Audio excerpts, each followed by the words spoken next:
PM Modi ने वादों के बजाय काम करने वाला तंत्र बनाया। लीजिए सुनिए केंद्रीय श्रम एवं रोजगार, युवा कार्यक्रम और खेल मंत्री माननीय श्री मनसुख एल मांडविया के लेख का ये ऑडियो संस्करण। प्रस्तुतकर्ता भाजपा संगवारी।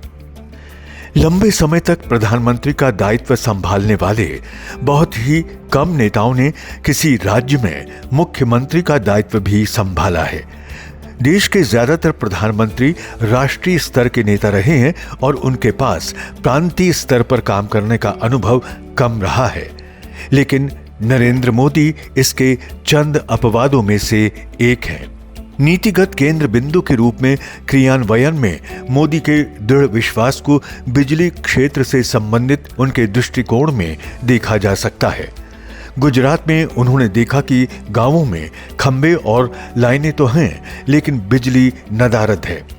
इसका समाधान उन्होंने ज्योति ग्राम योजना के रूप में निकाला, जिसके तहत फीडरों को अलग किया गया ताकि घरों को 24 घंटे बिजली मिल सके और खेतों को बिजली का एक निश्चित हिस्सा मिल सके।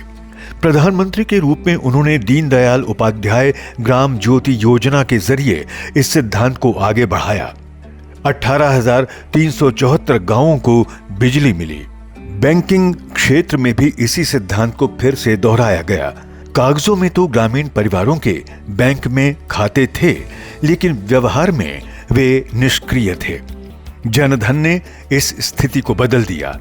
आधार और मोबाइल फोन को व्यक्तिगत बैंक खातों से जोड़कर एक कमजोर पड़ी व्यवस्था को सीधे धन हस्तांतरण की बुनियाद बना दिया गया। इससे धन बिना किसी बिचौलिए के नागरिकों के हाथों में पहुंचा। बर्बादी पर लगाम लगी और सरकारी खजाने को भारी रकम की बचत हुई। प्रधानमंत्री आवास योजना ने भुगतान को निर्माण कार्यों से जोड़ा। निगरानी के लिए जियो टैगिंग का इस्तेमाल किया गया और बेहतर डिजाइन पर जोर दिया। पिछली सरकारों के अधूरे घरों के उद्घाटन के चलन को पलटते हुए लाभार्थियों को पूरी तरह निर्मित घर मिले। गुजरात ने मोदी को यह भी दिखाया कि प्रगति किस प्रकार केंद्र और राज्य के बीच समन्वय पर निर्भर करती है। दशकों से अटके पड़े जीएसटी को राज्यों से आम सहमति बनाकर पारित किया गया। जीएसटी परिषद ने राजकोषीय संवाद को संस्थागत रूप दिया और एकीकृत राष्ट्रीय बाजार का निर्माण किया। व्यापार में सुगमता के आधार पर राज्यों की रैंकिंग करके और सुधारों को पुरस्कृत करके प्रतिस्पर्धी संघवाद को भी बढ़ावा दिया। मोदी के लिए कल्याणकारी योजनाएं उत्पादकता से जुड़ा निवेश रही हैं, जिनका उद्देश्य लाभार्थियों को सशक्त बनाना है।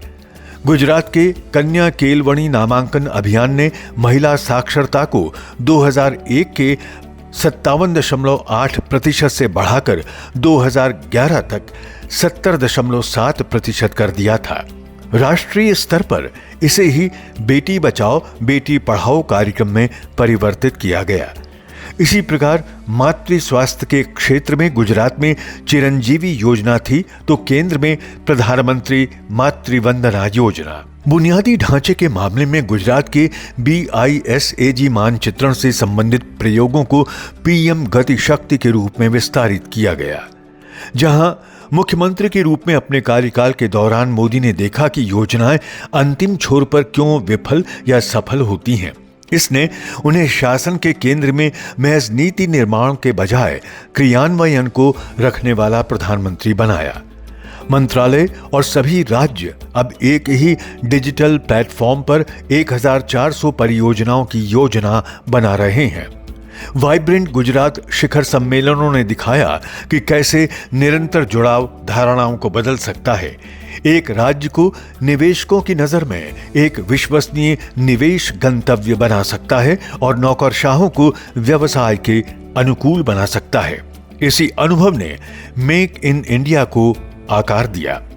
जब भारत 2047 तक विकसित भारत बनने का अपना लक्ष्य हासिल करेगा, तो ऐसा इसलिए संभव हो सकेगा क्योंकि प्रधानमंत्री ने शासन को ही नए सिरे से परिभाषित किया है। क्रियान्वयन को प्रशासन की कसौटी बनाकर उन्होंने भारत की विशाल मशीनरी को वादों से हटाकर काम करने वाली मशीनरी में बदल दिया है। यही नरेंद्र मोदी की निर्णायक विरासत है। पीएम मोदी ने वादों के बजाय काम करने वाला तंत्र बनाया।